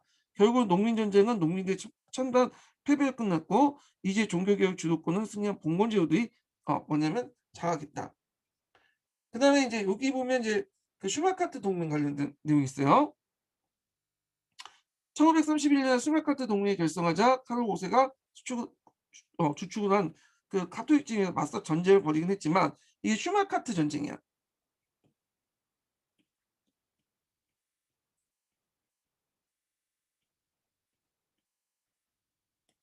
결국 양진년 1955년에 아우크스부르크에서 열린 평화협정에 타협을 보지 않을 수밖에 없었다. 즉 지역을 통치하는 자가 종교를 결정한다. 세속 지배자가 종교를 결정한다. 하나의 왕국엔 하나의 종교다. 이렇게 이제 원칙이 따라서 독일 제후들은 카톨릭이나 루터파 세력 중에 하나로 선택할 수 있는 권리를 획득하였다. 하지만부터가 한계가 나오죠.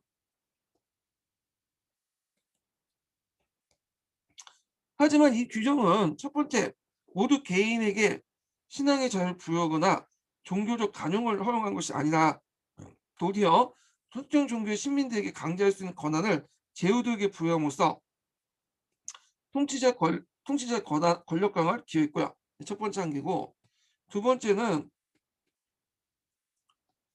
이 타협안은 칼빈주의를 인정하지 않음으로써 개신교들의 모든 그 교파를 법적으로 인정하는 것이 아니었으며 칼빈뿐만 아니라 제세례파도 인정하지 않았죠.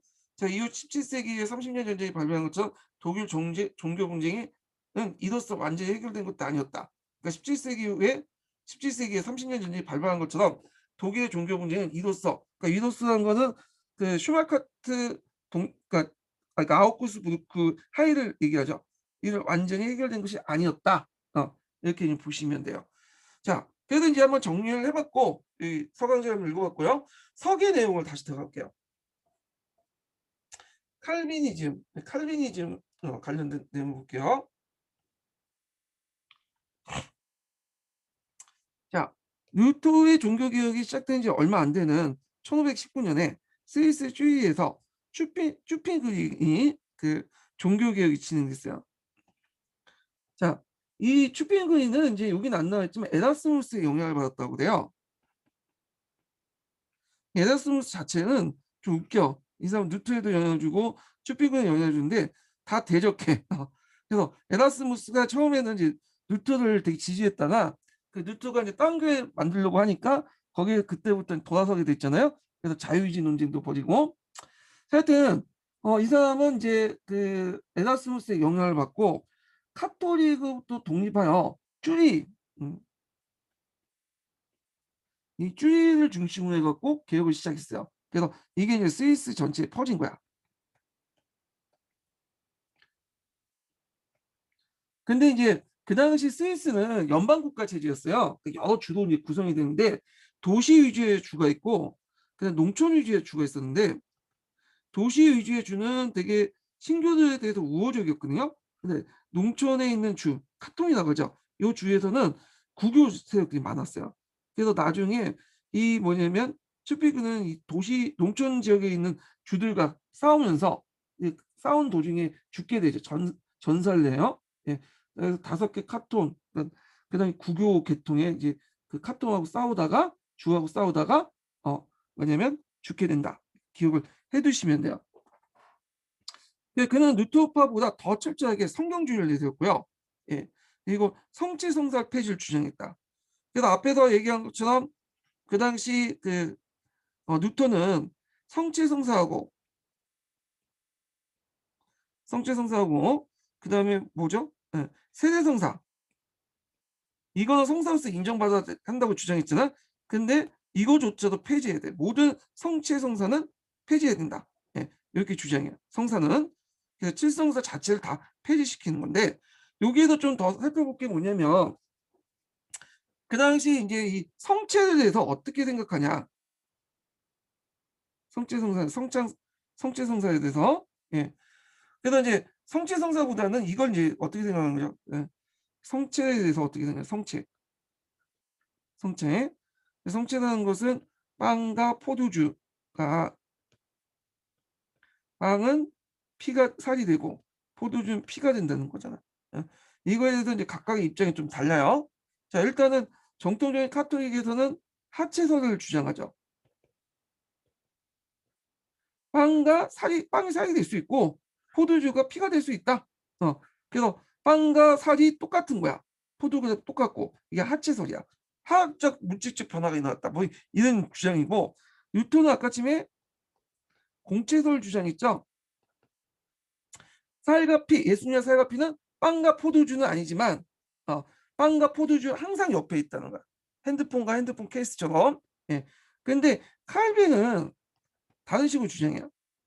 뭐냐면 성령 임재설을 주장해.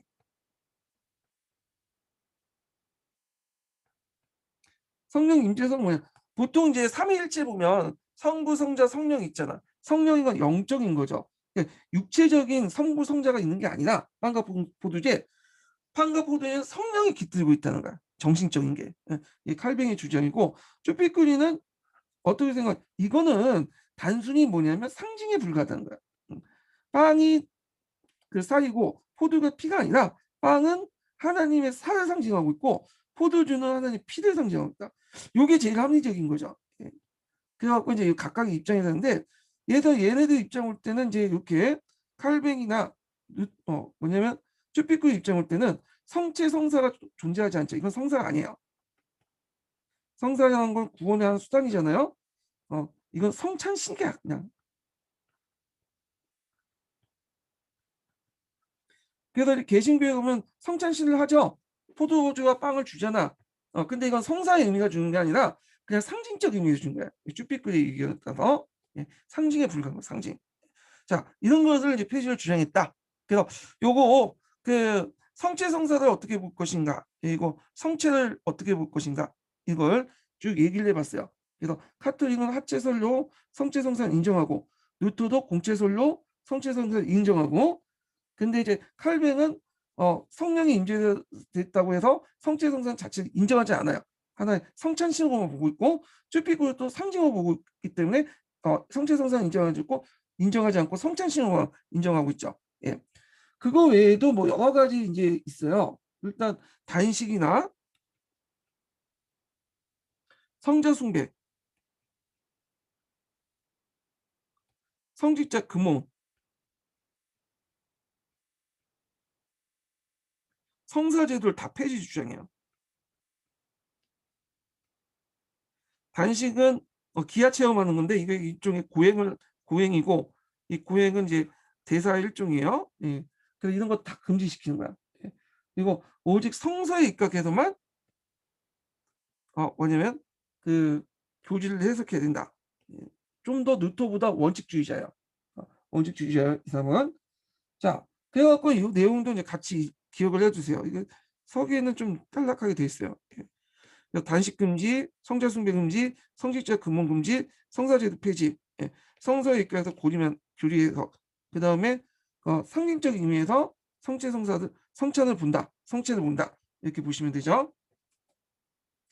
자, 그다음에 이제 그러나 1531년에 그의 개혁은 반대하는 사람의 이제 반대하는 산림지 농촌 지역에 살고 있는 카톨릭과 싸우다가 전사를 하게 되죠. 예.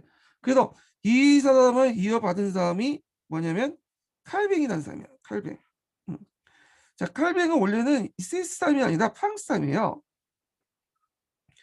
그 사람은 이제 프랑스 중상계급 출신으로 법률 공부하다가 개혁 사상에 물들었고 나중에 신의 계시를 받게 돼요. 근데 이제 프랑스와 1세였는데 이 프랑스 1세가 되게 이중적인 정책을 폈다고 했죠. 함스부르크에 이제 칼 5세하고 대항할 때는 이 견제할 필요가 있으니까 신교도를 지원했는데 대외적으로는 국내에서는 이 사람뿐만 아니라 자기도 이제 카톨릭 믿고 국민 대다수 90%가 카톨릭 믿고 있잖아요. 그러니까 이제 신교를 막 탄압을 하기 시작한 거예요. 자, 그러니까 칼뱅은 스위스 바젤로 도망가서 쭈피크의 주장을 연구를 하면서 스스로 그리스 사상을 체계화시키고 그리스 제요강이라는 책을 써요. 이게 유명한 책이거든요. 좀 외워두시고. 예. 그리스도 제공야 그 그리스도의 제강요, 예, 요강이 아니라 강요예요. 예, 제가 잘못 읽었네. 그리스도의 제강요인데 요게 그리스도의 강요, 예, 그리스도의 강요, 예, 이게 제가 잘못 읽었어요. 그리스도의 강요는 책을 썼다. 외워두시고 제강요가 아니라 그리스도의 강요예요. 예. 1536년에 칼뱅은 제노비아 다시 돌아 발간한 제노바가 그곳에 종교개혁을 당했다. 그래서 제네바가 이제 일종의 신교도의 이제 메카가 돼버린 거야. 여기가. 그래서 여기에서 신정 정치를 이제 하게 되죠. 그래서 이제 여기에서 종교개혁을 하고 죽을 때까지 제네바의 종교적으로 지배했다. 그의 지배는 일종의 신정 정치로서 축제와 오락적인 모임을 금지하고 극장도 폐쇄하는 등 시민들에게 매우 엄격한 금욕적 생활을 강요했다. 그러나 칼뱅의 명성은 전 유럽에 퍼져서 각지로부터 그에게 배우고자 하는 숭배자들이 모여들어 칼뱅은 프로테스탄트 교황이라고 불려졌다. 그러자 칼뱅의 새로운 교리는 유럽의 곳곳에 널리 전파됐는데, 자, 여기에서 이제 좀 뭐 상식적인 거지만 프랑스의 위그노, 네덜란드 고이센, 스코틀랜드의 장로파, 영국의 청교도주의 다 칼뱅파죠. 그리고 영국의 국교에도 성공회도 칼뱅 교리를 받아야 되는가? 온건한 칼뱅 교리를. 예. 자, 하여튼 이런 이제 칼뱅파를 만들었고 칼뱅 교리의 제일 핵심적인 교리는 예정설이에요. 예정설. 예정설은 많이 알려져 있죠. 누굴 통해서 알려지는 거예요? 예. 그 뒤에 이제 칼빈 교리의 예정서를 그걸 자본주의의 어떤 발달과 연결시킨 사람 있죠. 막스 베버. 예. 그래서 막스 베버를 통해서 알려졌어. 근데 이게 주의할 것은 예정설하고 칼뱅의 그 교리 예정설과 막스 베버의 해석은 좀 분리시켜야 돼요. 예. 그래서 문맥상 이제 칼뱅의 교리는 여기에서부터 해서 여기까지가 뭐냐면 칼뱅의 교리예요. 이 교리부터 해가지고 여기까지 어, 여기까지가 막스 베버가 쓴 프로테스탄트 윤리와 자본주의 정신에 대한 해석이야. 해석 내용이죠. 그래서 칼뱅파의 해석 내용이에요. 이 책에 썼죠. 유명한 책이죠. 프로테스탄트 윤리와 자본주의 정신. 막스 베버도 요 부분이 역교로 나왔어요. 역교는. 그래서 오리엔탈리즘 비판 내용 중에 막스 베버가 너무 서구 중심적으로 이게 뭐냐면 접근했다 역사를. 그래서 이제 비판받는 내용이 있거든요. 예. 자, 하여튼 그러면 이제 그 칼빈 교리부터 보죠. 칼빈 교리 중 가장 핵심적인 예정설이고, 그에 의하면 인간은 죄하고 타락했으며 모든 정신과 성과 구제는 초래할 수 있는 것과 대한 의지 능력이 완전히 상실됐으며, 그래서 인간이 창세기에 보면 아담과 이브가 하나님의 명을 어기고 뭘 따먹었어? 선악과를 따먹었죠. 예. 그런데 이때부터 이제 뭐냐면 얘는 주인론이 되는 거야. 선악설. 자유의지가 상실되고, 오직 뭐에 의해서 인간의 의지는 신의 의지에 예속되죠. 예. 그래서 그 신이 이제 뭐냐면 얘를 만들기 전부터 얘가 구원을 받을 것인지 구원을 받지 않을 것인지 이미 결정을 했어. 예. 그래서 얘가 천국에 갈 것인가 지옥에 갈 것인가 결정이 돼요. 자, 그러면 이제 구원을 받은 사람은 그걸 가만히 있으면 안 돼요. 구원을 받으면 자기가 그걸 구원을 받은 걸 보여줘야 되는 거야. 보여줘야 될 거 아니에요. 그러니까 어떤 식으로 보여주냐면 자기가 신으로부터 부여받은 직업도 다 신이 선택하는 거야. 예. 이 신 그 직업을 열심히 함으로써 신의 구원을 현실 속에 보여주는 거죠. 예. 그래서 신은 스스로의 영광을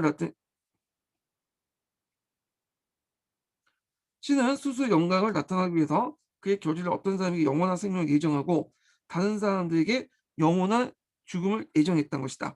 이는 어떤 의미에서 무서운 교리다. 이미 죽을 때부터 그러니까 얘를 만들 때부터 얘를 살릴 것인가, 아니 얘를 구원을 받을 것이냐, 천국 갈 것이냐, 지옥에 보낼 것이냐 다 결정이 되는 거야. 자, 근데 이 예정서는 그 신의 의지에 따라 인간의 의지는 다 예속됐고, 얘를 만들 때부터 다 구원을 해줄 것인가, 구원 유무를 다 결정해 주겠다라는 예정서는 그 칼뱅이 처음 주장한 게 아니에요. 예. 누가 처음 주장했냐면 그 아우쿠스 티누스 있죠. 이 사람이 처음 주장한 거예요. 언제? 어, 그 브레타니아 출신이었던 페라기우스라는 이단파죠. 거기 서기에 있어요. 그 인간의 자유의지를 극단적으로 강조하면서 구제에서 신의 은총은 필요 없다고 주장한 것에 반대해서 뭐라고 주장했어요? 아우구스티누스가 그 인간의 의지는 다 신의 의지에 예속됐고, 누가 천국 갈 것인지 지옥 갈 것인지 구원을 받을 것인지 구원을 받지 않을 것인지는 다 신이 결정됐다 이렇게 주장했잖아요. 네. 이 이론 원시 기독교 철학을 다시 인용해서 재해석해서 확산시켰다 이렇게 보시면 돼요. 칼뱅이 교리는. 예. 그러면 여기에서 이제 볼 때 칼뱅이 교리하고 그다음에 루트의 교리가 뭐가 차이가 있냐 구원관에서. 차이를 좀 보면 칼뱅이 교리와 루트의 교리를 차이를 좀 볼게요. 이게 이제 구원관에서 일단 차이가 어디 나왔냐면 서강자에 나와 있어. 서강자. 나중에 서강자 읽을 때 이제 좀 보긴 했는데, 자, 일단은 뉴턴은 어떻게 생각하면 이 사람은 의인설 주장했죠. 믿음으로써 스스로 구원할 것이다. 그때 이 사람은 노력을 강조해요. 후천적인 노력. 자기가 믿느냐에 따라서 먼저 천국 갈 수 있고, 믿지 않으면 그 지옥 가는 거죠. 예. 노력을 하는데 칼뱅은 달라. 칼뱅은 이거는 노력이 필요 없어. 아무리 그 노력을 해도 구원을 받지 못한 사람은 이미 정해졌기 때문에 구원을 받지 못한 사람은 얘는 무조건 지옥에 가는 거야. 구원을 받은 사람은 노력하지 않아도 뭐냐면 얘는 천국에 가는 거지. 그러니까 후천적 노력에 상관없이 선천적으로 이미 태어날 때부터 결정되어진다는 거야. 예. 이게 큰 차이점이야.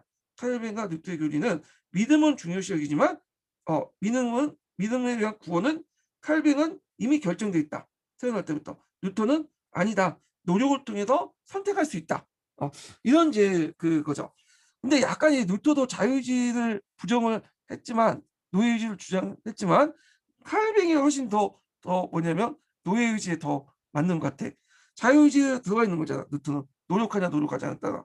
예. 자 하여튼 근데 구원 간의 차이가 있어요. 선천적이냐 후천적이냐. 요게 인제 서강자에 있거든요. 자 그러면 인제 이걸 어떻게 해석하냐. 이 교리부터가 뭐냐면 프로테스탄 윤리의 자본주의 정신에 관련된 내용이죠. 근데 이 사람을 인제 이겨내 려면 이 사람의 사상을 좀 알 필요가 있어요. 이 사람이 왜 이런 주장을 했는가. 이 프로테스탄트 윤리와 자본주의를 왜 했었냐면 이 사람은 종교사 사회학자예요. 시기가 몇 세기 때죠? 19 세기 중반 때부터 20 세기 초반 때까지 활동했던 사람이야. 그때는 서양이 동양보다 훨씬 더 앞서 있죠. 자본주의가 발달됐고 특히 자본주의 발달된 나라들이 카톨릭 지역보다는 프로테스탄트를 믿는 그런 지역이 발달됐어요. 그러니까 이제 이 사람이 이제 비교 사회학 입장에서 종교를 서로 비교해 보는 거야. 왜 종교는 그렇게 자본주의가 발달하지 못했는데 반해서 서양 특히 프로테스탄트 국가는 자본주의가 왜 발전됐는가? 이제 완전히 서구 중심적 세계관으로 접근한 거예요.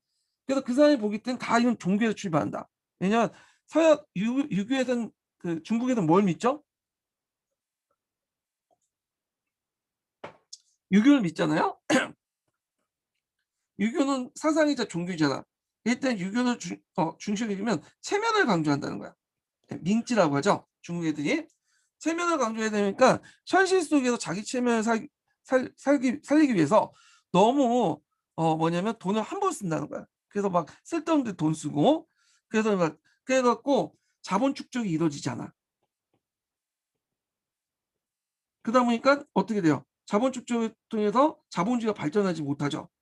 이런 식의 인제 해서 그래서 유교는 자본주의가 발전하지 못한다. 너무 민지를 강조했기 때문에 체면을. 자 그런데 이에 반해서 이제 막스 베버는 그러면 왜 프로테스탄트가 발달했나? 프로테스탄트는 현실이 중요한 게 아니야. 내세가 중요하죠. 구원을 받았잖아. 그래서 구원을 받은 사람은 자신을 드러내기 위해서 하나님의 선택하신 직업을 열심히 일을 하게 되죠. 예. 그리고 그 열심히 일을 하면서 또 뭐냐 거기에서 축적된 자본은 죽은 후의 세계를 다 강조하기 때문에 현실 속에 함부로 쓰지 않고 뭐냐면 저금을 내죠. 자본 축적이 이루어지죠. 그리고 이 자본 축적이 이루어지면 다른 곳에 투자하면서 자본주의가 발전된다. 예.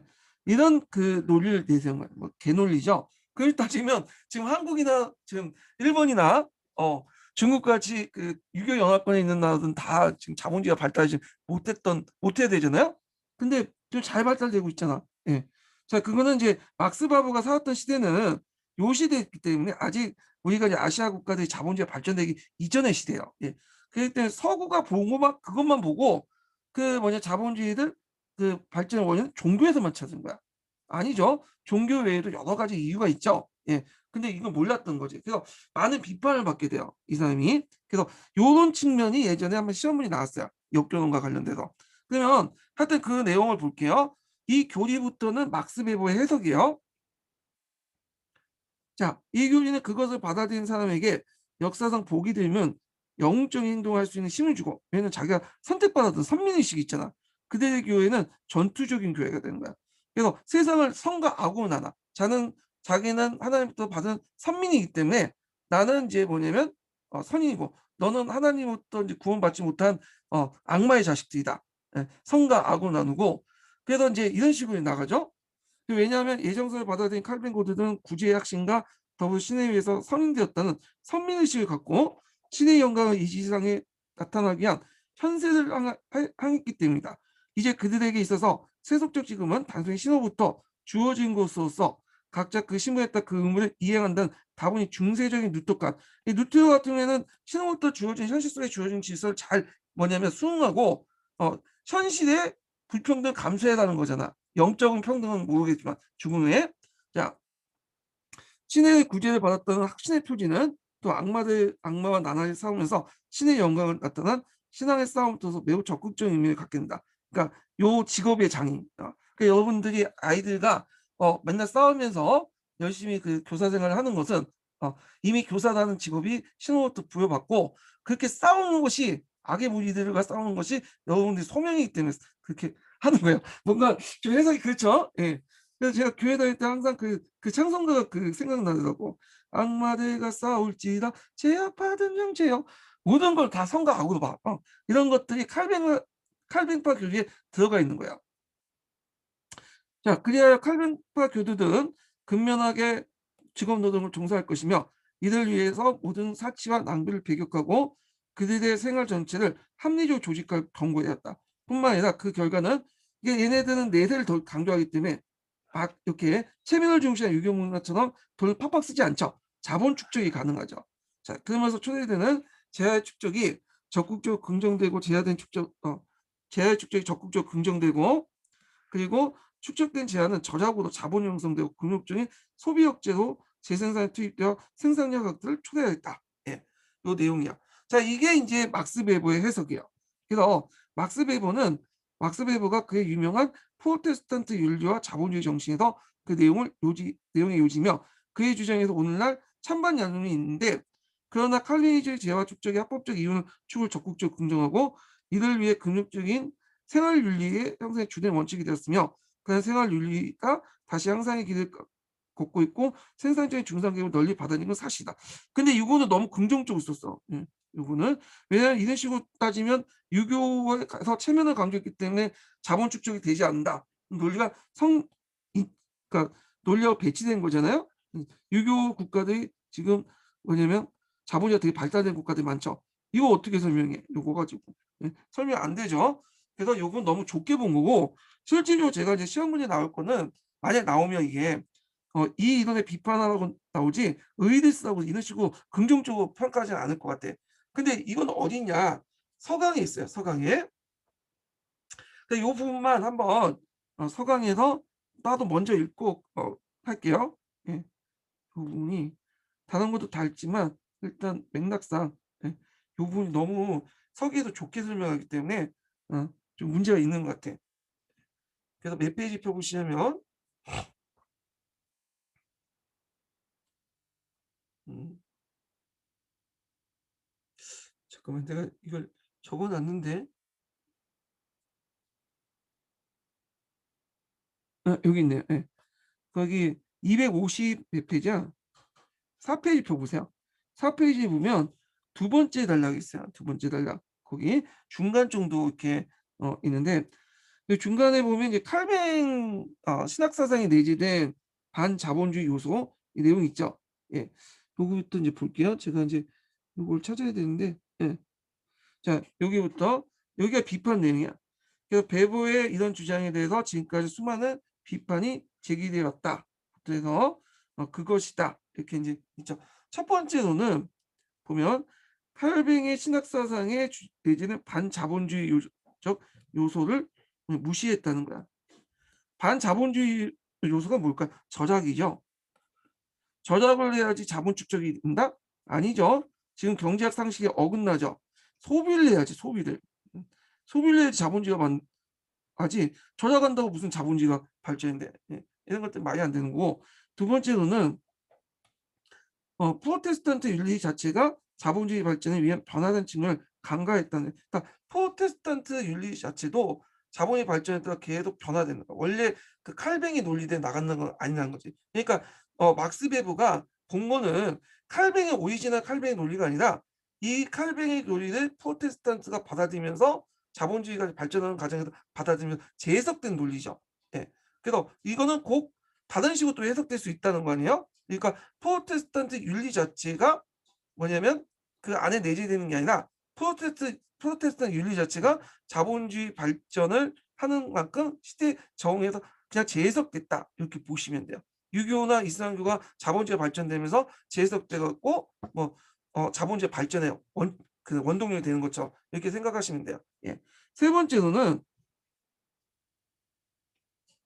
칼빈주의를 수용한 모든 지역에서 자본주의가 발전한 것이 아니라는 사실. 그 칼빈주의를 수용한 나라도 다 자본주의가 발전되면 지금 기독교를 믿는 나라는 다 발전돼야 되겠네요? 그건 아니죠. 예.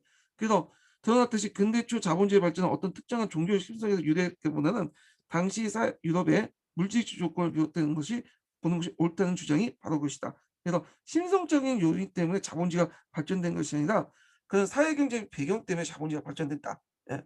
자, 그래서 그 오늘날 배번 문제에 대한 찬반 여론이 분분하지만 칼빈주의가 꼭 자본주의 발전을 가져왔다는 식의 단순 논리를 수용하는 역사학자는 거의 없다고 할 수 있다. 예.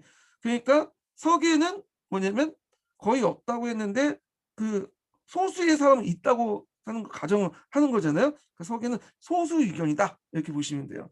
우리가 또 죽은 사람 끼워 가지고 따질 수도 없으니까 그렇게 해석을 하는 거예요. 예. 자, 그래서 요 세 가지 내용 비판 내용은 외워 두세요. 뭐 그 외에도 여러 비판 내용이 있지만 일단은 우리가 인제 답안을 쓸 때 모범답이 필요하니까 서강자에 있는 내용을 쓰시는 게 좋겠죠. 그래서 칼뱅의 신학 사상에 대해서는 반자본주의 요소를 무시했다는 거. 저항이라는 거는 자본주의 요소가 아니죠. 프로테스탄트 윤리 자체가 자본주의 발전에 변화된 측면을 간과했다는 거. 그러니까 원래 그 자체가 없었는데 시대적 상황에 따라 재해석되면서 변화됐다는 거. 칼뱅주의 수용한 모든 지역이 자본주의 발전이 아니다. 그래서 근대적 자본주의 발전은 특정 종교의 심성보다는 물질적 조건에 비롯됐다. 뭐 이런 것들인데 여기도 하나 네 가지 쓰면 되겠네. 요렇게 1, 2, 3, 4 해서 네 가지 기억을 해 두시면 될 것 같아요. 예. 자, 그러면 이제 요 관련된 서강자 관련된 내용인데 이게 시간이 좀 됐기 때문에 서강자 강독은 다음 시간에 할게요. 예. 칼빈과 관련된. 자, 오늘 수고하셨고요. 예, 다음 주죠? 다음 주가 아니라 토요일이죠. 이번 주 토요일에 뵙겠습니다.